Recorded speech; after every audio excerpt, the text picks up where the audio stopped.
ГСП онлайн. Городские новости сейчас. 13 марта, 12:10. Сегодня с рабочим визитом Игорь Михель посещает Горзеленхоз. Одним из поводов послужила победа ухтинского хозяйства в республиканском конкурсе среди малых предприятий. Мэр города лично поздравляет сотрудников и награждает грамотами за многолетний труд на благо Ухты. Основная цель визита градоначальника – ознакомиться с главным зеленым хозяйством города.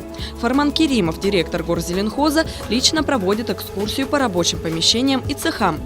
Наш Горзеленхоз – это одно из эффективных, одно из очень таких хороших предприятий, которые работают в интересах нашего северного города и на благо нашего северного города. Очень нормальный коллектив и очень грамотный руководитель. Я думаю, что здесь все поставлено очень хорошо, почти образцово. Это пример для подражания многим.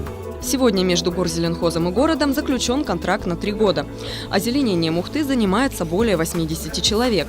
По словам сотрудников, приезд Игоря Михеля и личное знакомство с работой хозяйства послужат стимулом к развитию и достижению новых успехов предприятия.